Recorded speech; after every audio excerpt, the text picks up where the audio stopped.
beautiful people. It's Wonderful Wednesday.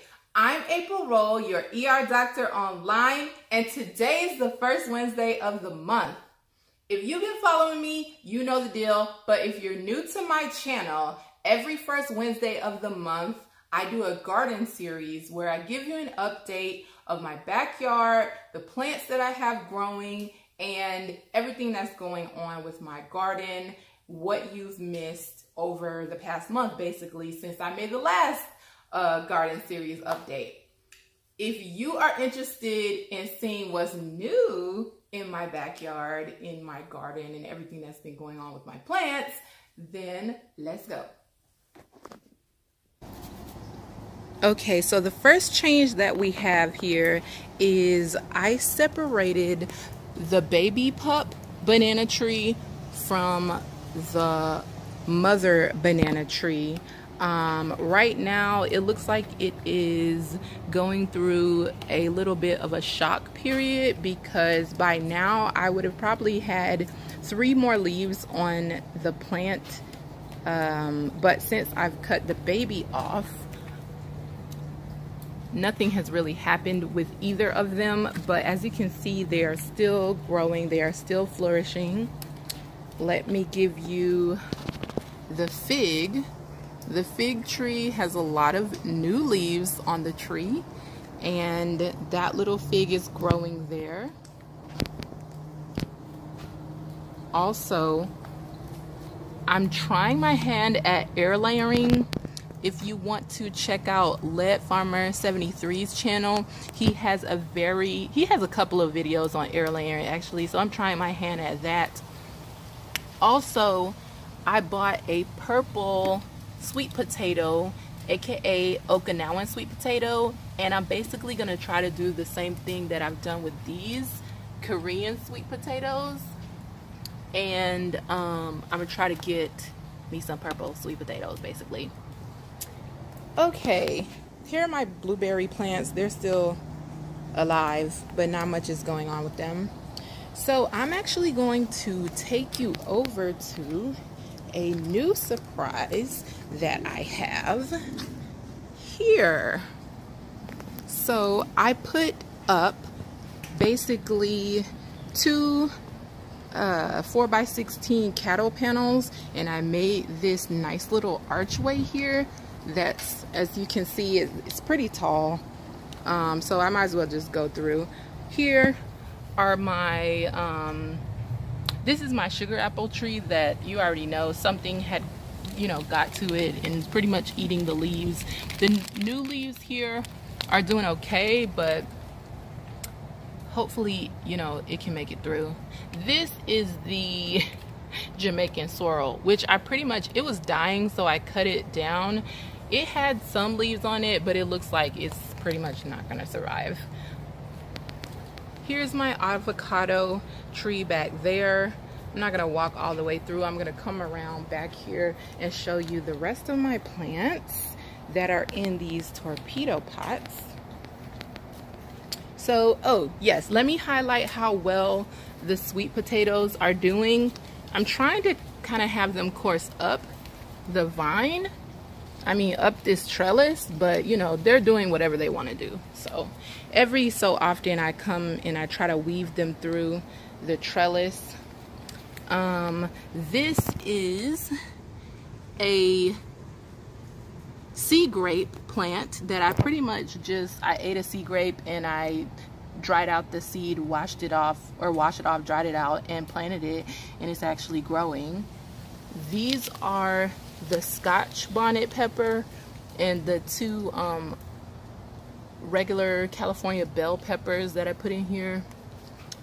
This is the beefsteak tomato. It looks like it's trying to revive itself, but we're not sure. Here's some basil next to it. Here is the cauliflower. Again, the cauliflower always looks amazing. The kale, as you can see, the kale, the kale just pretty much, it loves it. It really loves it. And even I planted some new kale, so those are coming up. We'll see how they do. Here are the cucumber plants. They are catching to the trellis nicely. That was the whole point of putting this trellis here, so that these cucumber plants, and we got some trying to flower in there. But yeah, the whole plan was to put these this trellis up so that things like this cucumber could have something to catch onto and grow onto. Here we have the pepper plants. I don't remember which is which because it's backwards now, but I want to say these are the California bells. I want to say this is a Scotch bonnet, this is a jalapeno, and these are poblano.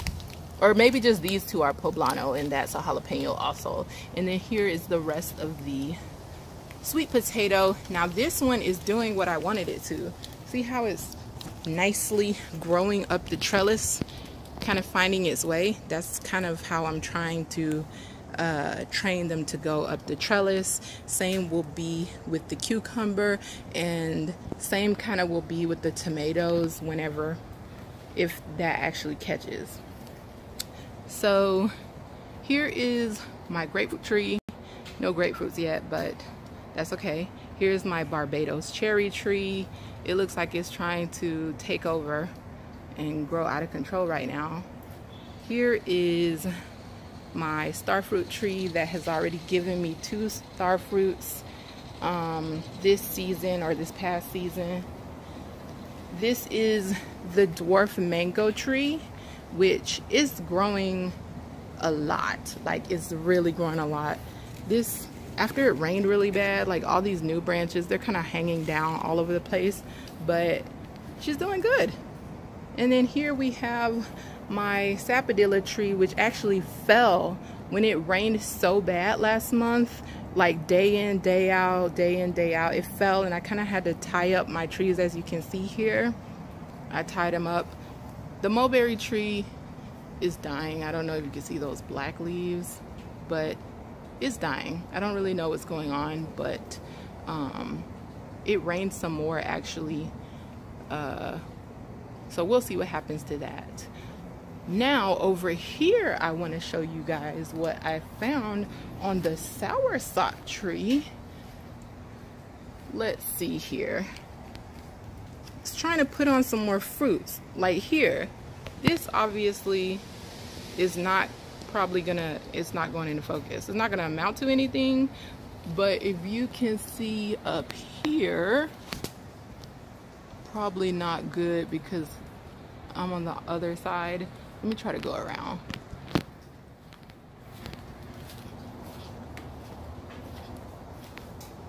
Oh, you can't see it from this angle either. Let's see.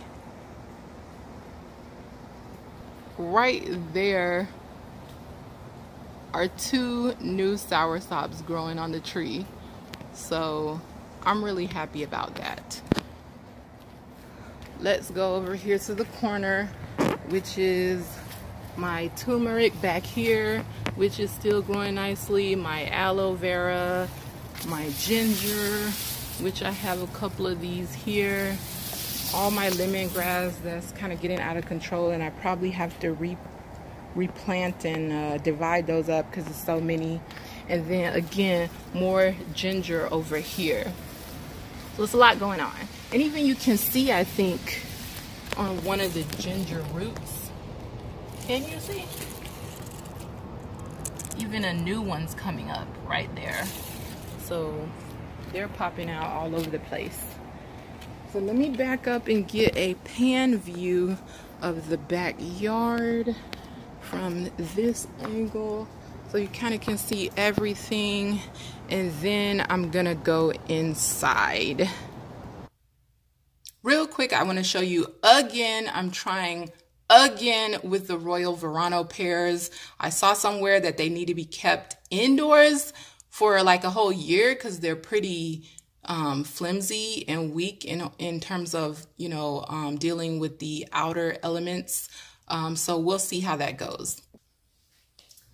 So that has been your December 2020 Garden Series update. Thank you for sharing this wonderful Wednesday with me. Be blessed and stay healthy.